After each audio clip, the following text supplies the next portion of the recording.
Okay. Namo Om Vishnu Padaya Krishna Prasthaya Bhutale Shrimati Bhakti Vedanta Swaminiti Namine Namaste Saraswati Devi Gaurani Pachari Nivasisya Shanyavari Pashtatari Shatarine Jai Sri Krishna Chaitanya Prabhu Nityananda Shri Advaita Gadadhar Q Sari Gaura Bhaktavinda Hare Krishna Krishna Hare Ram Ram Ram Hare Hare. Okay, welcome Anupama. Thank you for joining us. Hare Krishna. So it's Brhad Bhagatamrta reading day, Sacred Wednesday reading party. Hare Krishna.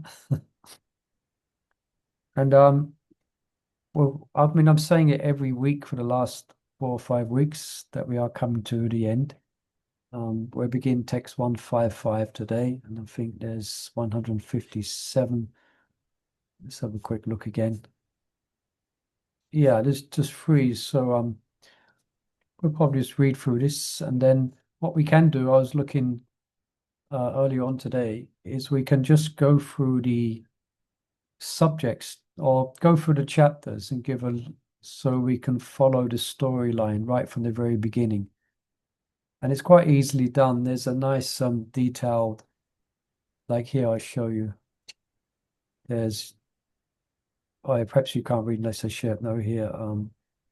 Anyway, if we get there, then you'll see. Okay. All right. You ready?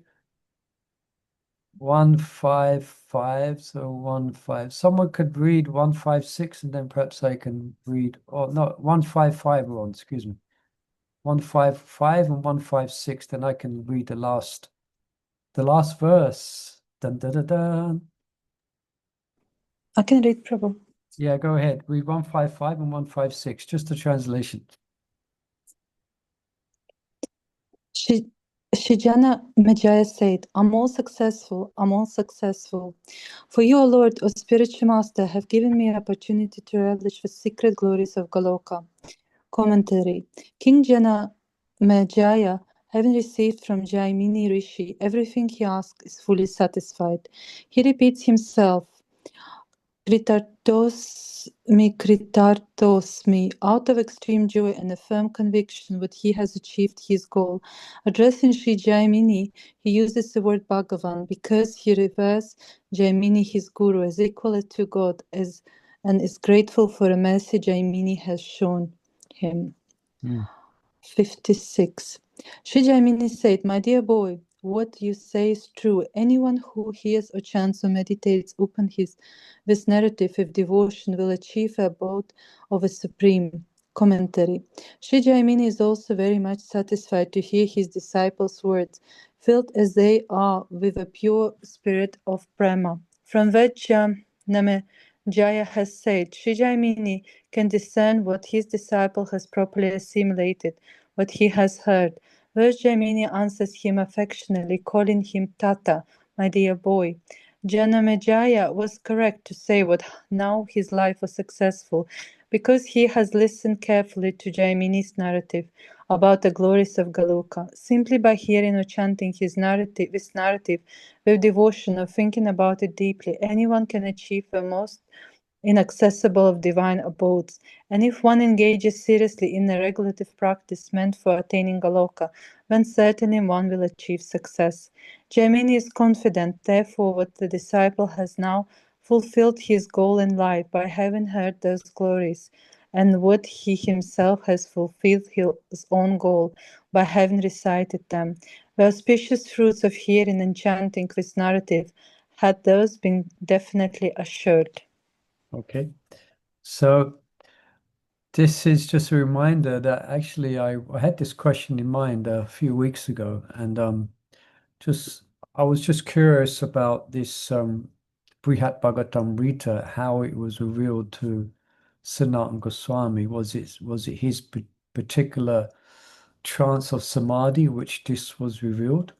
But then I read today that actually it's a conversation. It is a sacred scripture or a sacred utterance, which means it's not a story, it actually happened, and it was recited here, it's described, it was recited by Jaimini Rishi to King Janmejaya. So that's what's described here. And of course, this is full stuti. It means there's blessings that come from reading such sacred scriptures. Now, the full fruit of that blessing, we may not immediately realize, but when you're on your way back to Godhead, hopefully at some point, you will be so grateful, because one of the reasons you'll be liberated from this world will be because you've read this book. But we might not appreciate that right now. Yeah. But here it is actual fact. And especially if we follow here, if one engages seriously in a regulative practice meant for attaining Goloka. So that means you're taking Diksha, you're following the principles of Krishna consciousness, and you're endeavoring to the best of our ability to be Krishna conscious. So it's not bad, is it? Not bad just for reading a book. You get a ticket, in one sense, to go to Goloka. Was that book distribution campaign that devotees are having at the moment? What is it? Go to Goloka. Ticket to Goloka. So here's a ticket. All right. Now, okay, the last verse. Any questions or comments, please, as usual, feel free to ask. The closing last verse. Yes, please. Just wanted to ask, obviously here mentioned that it's very important to listen attentively and Yeah. understand to get full benefits. Yeah. But if reading, sometimes we read books like Srila Prabhupada's books, and sometimes we read mornings, sometimes evenings, sometimes when we feel well, sometimes unwell, and not always we kind of engage fully in understanding what we're reading. Is still will be benefits, or is it not full benefits? Like here it says you have to be very attentive. Yeah, I'm sure some of us can relate to what you're saying. We also have that experience. Yes, definitely we will get we will get much more benefit if we're hearing with what's described in Srimad Bhagavatam, hearing or reading in a rapt attention. For sure, we will get more benefit. The effect will be there. Same as in our chanting.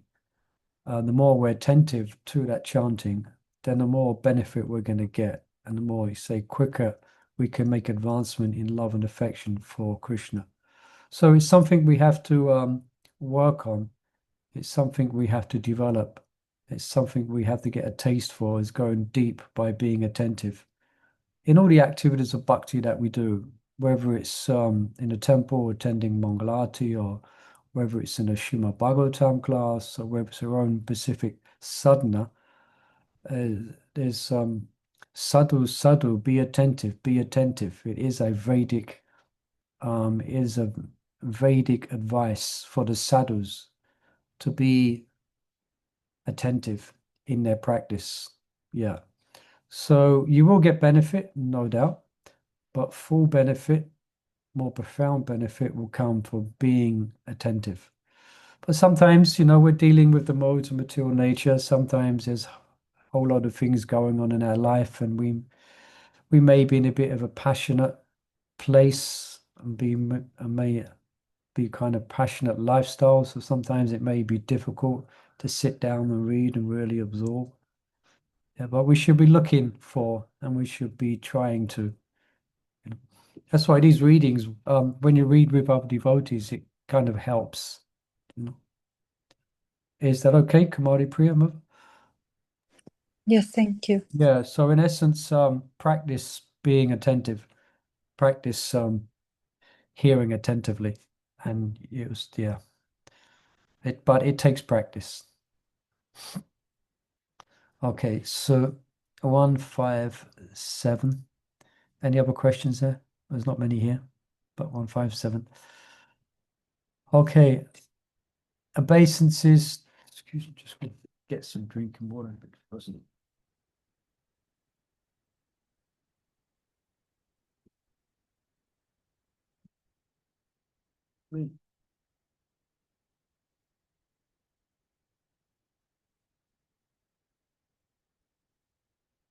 Obeisance to him, the son of the blessed king of the cowherds, who is always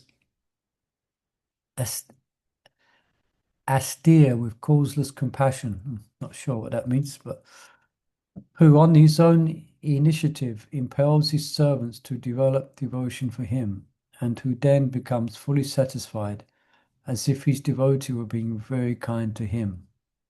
Well, let's read that again. The obeisance to the blessed king of the cowherds, who is always austere with causeless compassion, who on his own initiative impels his servants to develop, just letting one devotee in, Seja, to develop devotion for him, and who then becomes fully satisfied as if his devotee were being very kind to him. Okay, so Krishna's grace, then he inspires devotion in his bhakta, and then Krishna really appreciates that.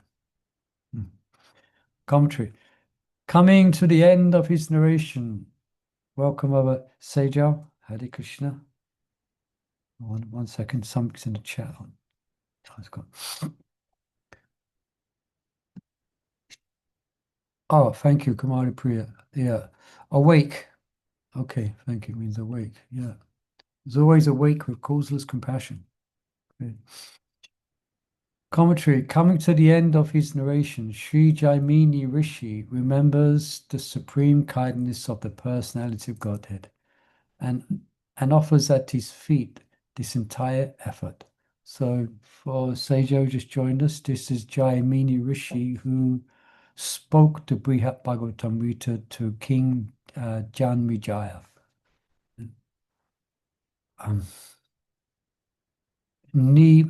Nirupadi Kripa Kalayo can be understood in two ways. Krishna is full of many different kinds of causeless compassion, Kripa Kulu, while Krishna, without any selfish motive, is always keen to do something beneficial, Kripa Akula. Sri Jaimini calls Krishna the son of the king of the cowherds, either out of great respect or out of shyness. Since Jaimini now shares the mood of the gopis, he is shy to mention Nanda Maharaj, a respectable elder by name. Okay, so he's really developed this gopi bhava. So it's the etiquette among young girls not to mention the name of the father. Yeah, just to mention kings. So he's developed by hearing about the gopis, by hearing about Vrindavan, by reciting it. This is the mood that he has adopted. Okay. Krishna is the best of all spiritual instructors, both internally as the super soul and externally as the Vaishnava spiritual master. He bestows knowledge and everything else required for advancing on the path of devotional service, as Uddhava described to Krishna in 11th canto of Bhagavatam. I just read the translation. O my Lord, transcendental poets and experts in spiritual science would not be able to fully express their indebtedness to you, even if they were endowed with the prolonged life of Brahma. For you appear in two features, externally as the Acharya and internally as the Supersoul, to deliver the embodied living being by directing him how to come to you. There's part in the Brihad Bhagatamrta that we read that actually Gopal Kumar, his disciple, Krishna actually took on the form of a guru, as though it was actually Krishna himself, but he took on the form of guru in the literal sense, and then gave instructions. So our guru is not exactly literally Krishna, but he's considered to be non-different than Krishna, our Pacific gurus, because they are fully representing him. So he's to be honored, Shakshat Tatvidvena Samasta Sastra. So he's to be honored in that way, but he's not actually Krishna who plays a flute in Vrindavan, okay? Um, Whatever Jaimini has spoken to Janmijaya, therefore, has been inspired by Krishna. Anyone know Janmijaya is Maharaj Parikshit's son? Does that sound correct? Not sure. Silence means I guess we're not sure. I think it is. I think it's Maharaj Parikshit's son. Perhaps it might be confirmed as we read. Um, is it possible someone could turn the camera on? A couple of devotees of, if it's possible. If it's not possible, it's okay because I find it a lot easier to see devotees. Jai, sorry, Mother Pushpa Rajani. I hope you don't mind. Thank you for turning it. It's good to see. Good to see devotees smiling. I don't know. Okay, guess others can't. Anyway, Hare Krishna. Let's read on.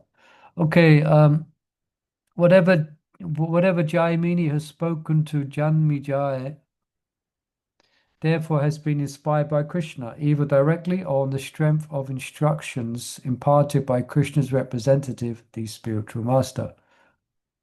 Thus it is fitting for Jaimini to offer the fruits of his labor to Krishna, the Supreme Soul. Because Krishna is the most compassionate friend of all living beings and is their original master, Krishna, without regard for spiritual qualification and abilities, tries to engage everyone in devotional service to him.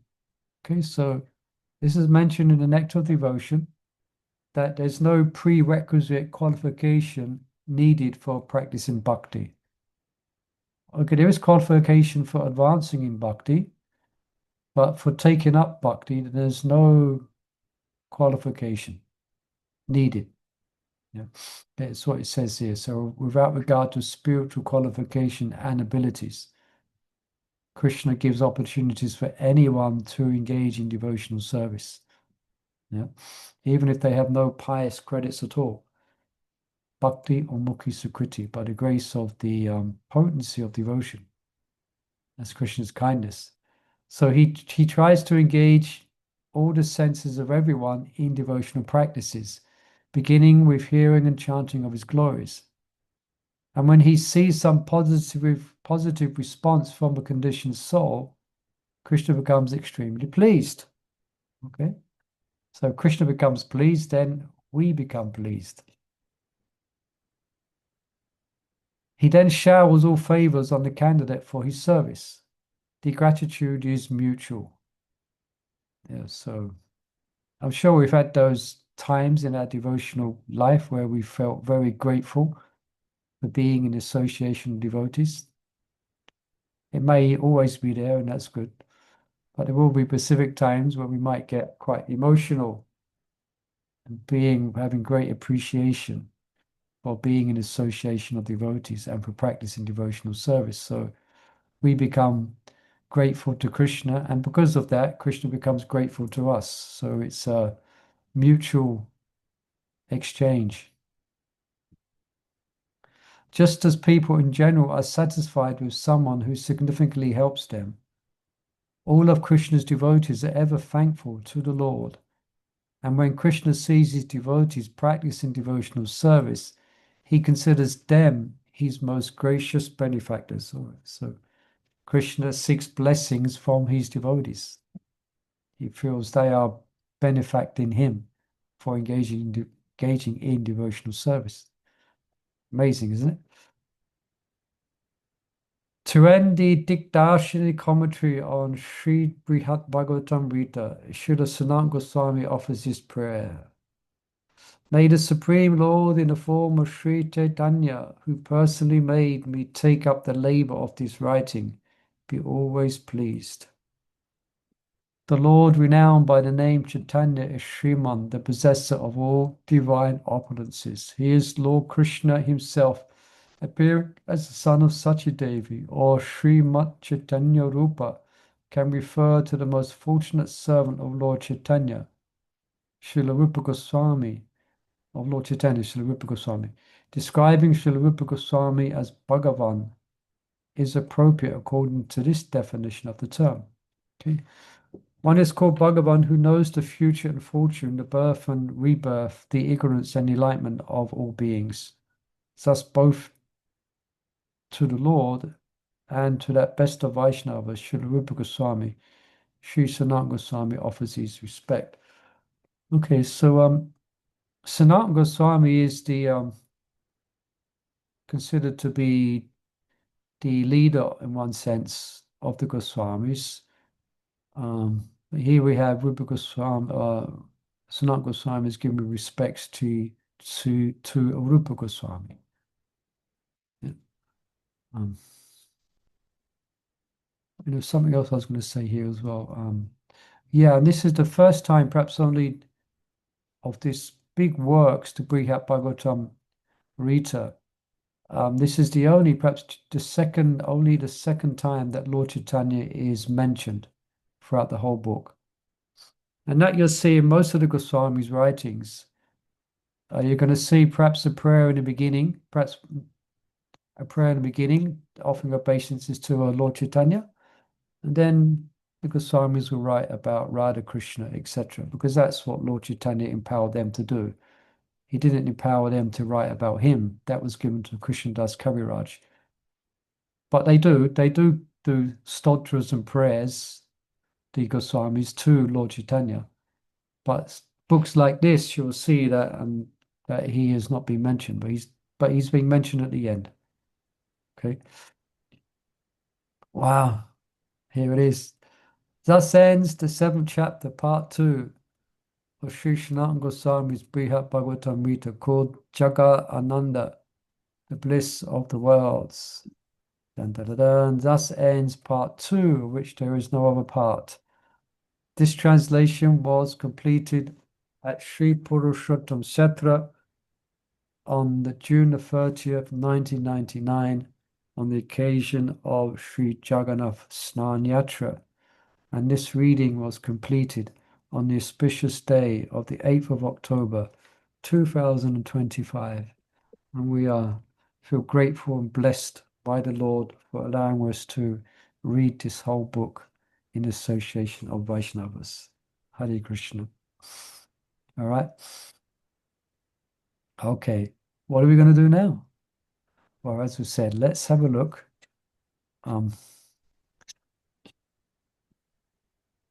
Any comments, questions?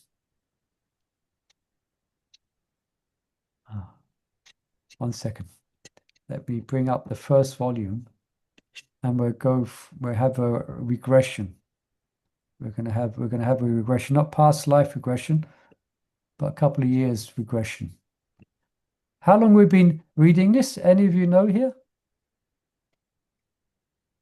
Anyone know?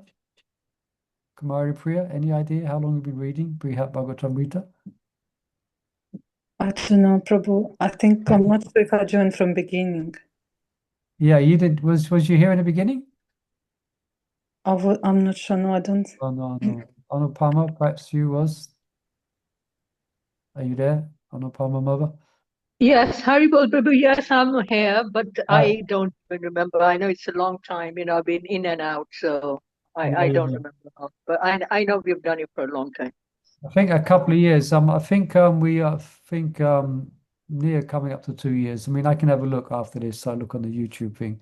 But also we had 6 months because when I went to India and I go to India, normally it's not possible to continue. So there has been some breaks. Anyway, Are we let's. going to start again reading this book? I don't know. It depends. You can consult with the group. Yeah, what we're going to do next Wednesday. I don't know. There was a suggestion of that, but perhaps you can discuss amongst yourselves. Yeah. Anyway, let me, for now, at least for today, let's go to the first volume. Where's the first volume? I think it's this one here. Okay, 1 second. Let's bring it up.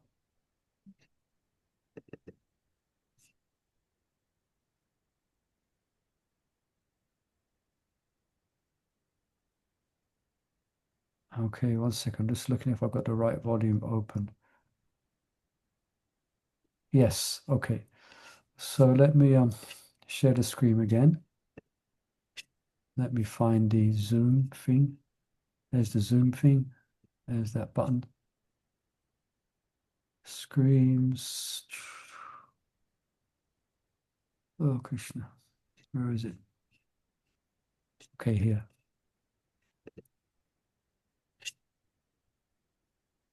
Okay, you can see expanded table of contents.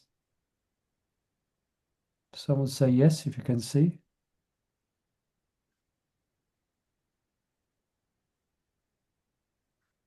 No, you can't see. Can you see expanded table of contents? Can you hear me even? Yes, Prabhu, we can see. Yes, maybe we can see. Okay, great. Okay, so just again, I have to finish a few minutes early today. I've got to go and meet someone at King's Cross Station. But this is where it all began. Okay, now as I mentioned, Mother Ormala a few weeks ago, she gave a nice class where she gave a quick review of the whole of Brhad Bhagatamrta, at least part 2. I don't have those slides, so we're just going to go from here. So the first part is this finding Sri Bhagavat Kripa Shara Nidhara, finding the essence. So Sara means essence, Kripa means mercy. So Sri Bhagavat, finding the essence of the Supreme Lord's mercy. So the basic outline of this is that I think it's Narada Muni is interested to find who has obtained the most mercy from the Lord, who is the most fortunate person. And he starts, if you want, from going down to going up. So here's the history of this book, which we mentioned in the beginning. So you can see now it says text 12. Yes, Prabhu. Okay, great. I have to check because sometimes something it might not come up. So here it is. So this is what I was saying in the beginning. So this confidential scripture is Sri Bhagavatamrta was spoken by Jaimini Rishi to King Janmejaya. Of course, in enthusiastic, pure love. So yeah, I'll just read this first paragraph here. Unlike books of fiction, this book carries the authority of revealed scripture. Its purpose is not to entertain or edify them with some pious ethical message, but to teach the highest principles of spiritual life and help those who faithfully read it enter the path of absolute perfection. So faithfully read or hear it. Hopefully it's going to help us to enter the path of absolute perfection. The name Bhagavatamrta is appropriate because this book consists of the most relishable essence of revealed text concerning devotion to the Supreme Lord. Gradually, we shall see more clearly how appropriate this name is. And then, about reading the whole thing, Sanatana Goswami says that only the Vaishnavas should read this book. Those are devoted to the Lord. Others should not read it. He actually bans them from reading it because they have no taste. So they will not appreciate it. Sanatana Goswami does this elsewhere as well. And he goes on further that Vaishnava actually, the context Vaishnava means those Vaishnavas who can read this book are those who are attached to the lotus feet of Krishna. So those particular Vaishnavas. Okay, very specific. Okay, so that's how it began. And so I'll go here and go back here and I'll go expand table of contents and we're back here again. So Uttara inquires from her son Parikshit. Okay, so Parikshit has heard Srimad Bhagavatam from Sukadev Goswami and his time's running out. He has 7 days and I think all but near enough 7 days have been taken in hearing Srimad Bhagavatam. So Uttara, his mother, is very interesting. Remember that discussion that his mother is not wailing and crying over his imminent death. she wants to hear the essence of what Sukadev. She's kind of wants to hear the essence of what Sukadev told Maharaj Parikshit. So Maharaj Parikshit doesn't have time to recite the whole Bhagavatam. So he gives the essence. And that is what is Brhad Bhagatamrta. Yeah, and the essence is, it's not the essence of the stories, but it's the essence of the rasa. So the essence of it is ultimately Vrindavan. The essence of Vrindavan is the residence of Vrindavan. The essence of that is the gopis. So that's the essence. And that's what it comes to at the end. So this is the essence that, or the sara, that Maharaj Parikshit relates to his mother, Uttara, and the snake bird's on its way. So it's quite a dramatic ending, you know. So then it begins here. Okay, so there's obeisance being given. He's offering respects to Sukadev Goswami before he recites this. The great extract of Nectar Srimad Bhagavatam, the great sages approved this resulting work. So, okay, it's full of confidence. So he's asking, please listen with attention. So that's always there. Mother Kumari Priya was asking about reading with attention, or sometimes it's not always, sometimes we can't. But scripture will always tell us to hear with attention. Please hear this with attention. It always, often it will give us that direction before revealing a specific text. You have to get ready now. Get ready, because this is very important, very sublime. You have to be attentive. All right. So, but I wanted to get to here. Expanded table of contents. Okay. Oh no, sorry. I have to get used.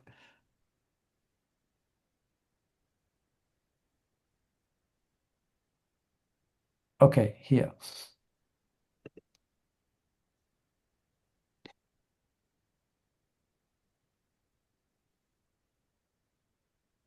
Um,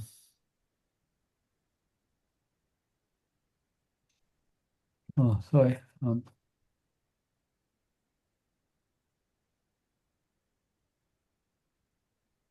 Okay, let's just scroll through here. And okay, so here the story begins. So there's a group of sages at Prayag. So again, this is Narada Muni. He wants to find out who has received the most mercy. So they're gathered, and there's they're worshipping a deity of Sri Madhava, and they're fully fulfilled. They're great Vaishnavas, and they're praising one another as devotees. If it's a healthy relationship in the community, then devotees will be praising one another, saying, "You've got the most, you're doing the best service. No, you're doing the best service." So that's going on. Sweet exchange between the Vaishnavas. So you have Krishna's mercy, not me. Now then, amongst all of them, then came a renowned first-class Brahmana, it's mentioned. So he comes at that holy site, and it was obvious by his persona that he was fully absorbed in devotional service. So then it goes to this Brahmana. So he was very qualified. He was the leader in that region, and he was very charitable. So he's distributing prasad to all the local Brahmanas. So often that be the case, there will be one Brahmana would maintain many other Brahmanas if he was well, yeah, etc. So he would be very rich, very wealthy, and the wealth he used in the Lord's service. So he's built an altar. I could say building a temple really, but he's building an altar. Then he's worshipping Shalagram Shila with great devotion. So Narada Muni is watching all this. So he's obviously a wonderful devotee. So he's offering food, clothes, and he, like it says here, one-man festival. So like a one-man band. One-man festival by dancing, singing, playing music, etc. So Narada Muni is very impressed by this. This Brahman is honored by all the Vaishnavas. And let's go on. So he's feeding everyone, his family and followers, etc.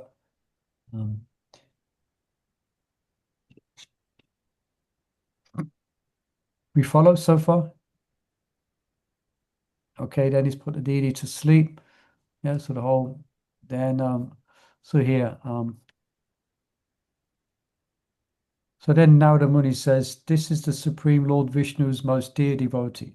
So he's run up to the Brahmana and he's saying, you are the recipient of the highest mercy. So this is the general storyline which now unfolds.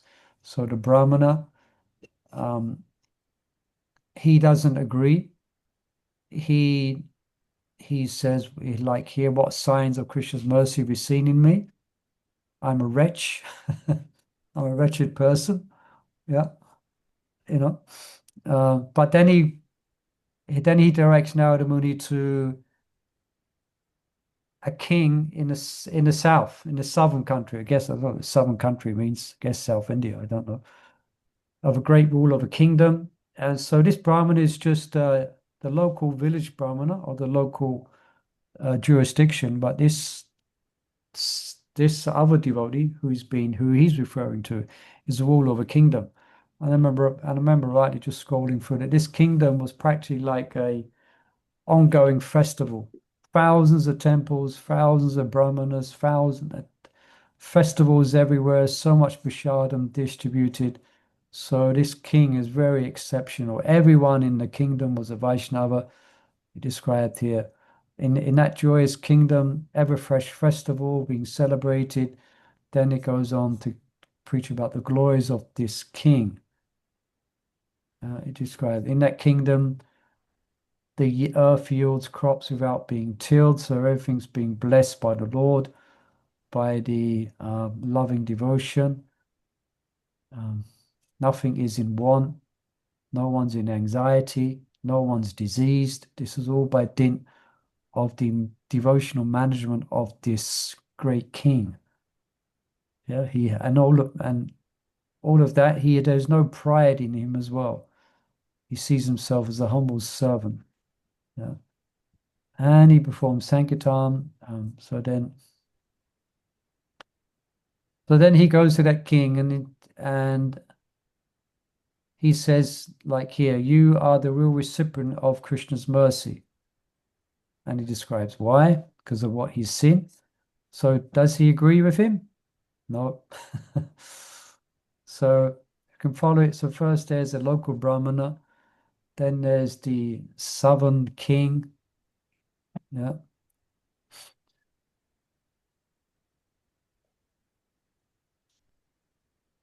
Let me see. So then the southern king speaks about the demigods. How the demigods actually they're the real objects of Lord Vishnu's mercy. Yeah. Because they're in a heavenly position. They're in a very they are not on this earthly realm, but they are in a very deserved position. And he's glorifying the demigods, talking about their foods like nectar, they're free of old age and disease, so they're in a much better position than me on this earth, in this earthly body. So he's glorifying, goes on to glorify the demigods. Let me see if I can do this another way. Scrolling through every verse. 1 second, I'll just.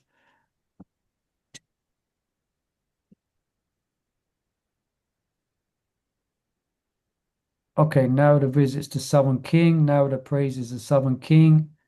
The king refutes Narada's praise. The king directs Narada to the demigods. So the first demigod he's going to point out is Indra. So then they enter heaven. Okay. Let's just see what we can pick up.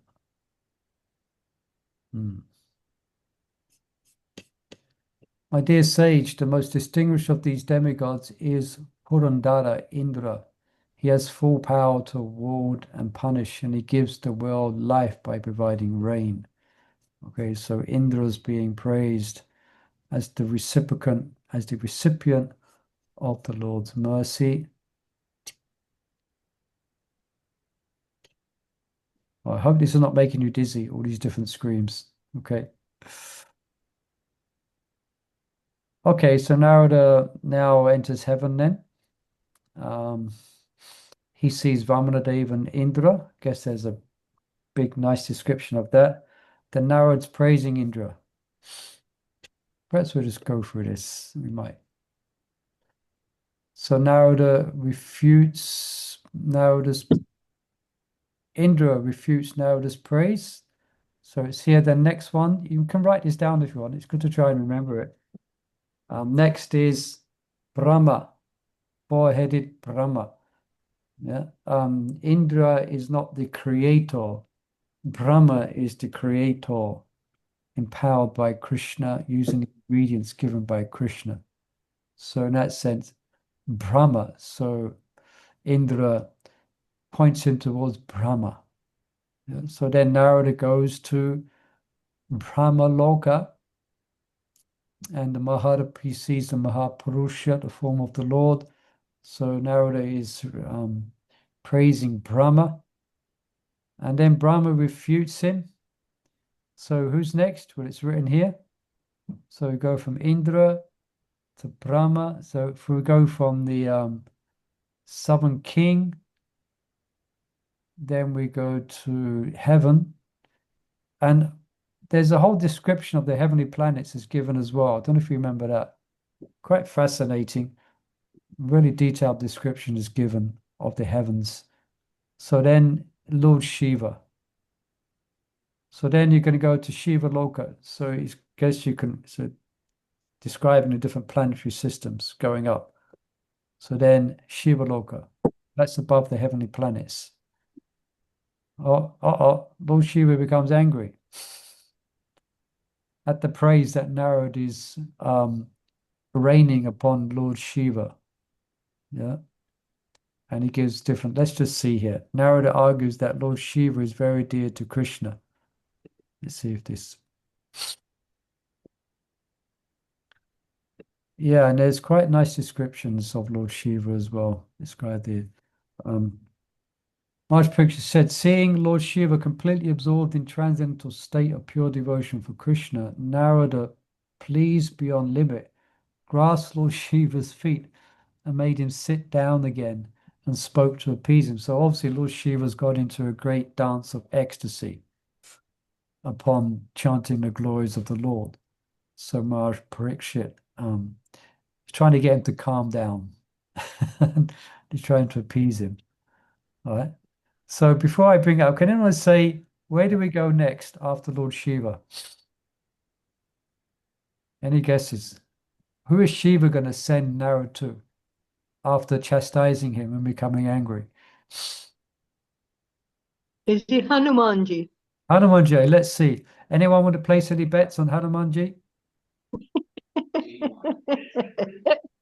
Okay, put your bets down. Odds one. Let's see. Expanded table of contents. So Narada praises Parvati, Lord Shiva's consort. Lord Shiva, this is quite a long refutation as well. Lord Shiva really gets into dismantling the glories which Narada heaped upon him. And then Narada wants to visit Vaikuntha. Shiva reminds Narada, yeah, this part, I remember this part, it got a little bit complicated because there's a whole description of Vaikuntha at this point. Yeah. So Shiva reminds Narada that Krishna is present. So Narada goes there, he goes to Vaikuntha, then he's reminded that Krishna is present on earth in Boma. So you were wrong, Anupama. It's Prahlad. No, Sorry. it's Prahlad. I think it's Prahlad, and then it goes back to Hanuman. Anyway, here it says it's Prahlad. So Lord Shiva praises Prahlad. And that's a wonderful description because, as you know, all the devotees are wonderful what's been described, but Prahlad specifically, it's very exalted. So Narada visits Sri Prahlad in Sutalaloka. So he's praising Narada. Narada obviously is refuting that. I just finished it. Oh yeah, and then Prahlad next directs Narada to Hanuman. Yeah. And there's wonderful, I can't remember the details, but there's wonderful reasons why Prahlad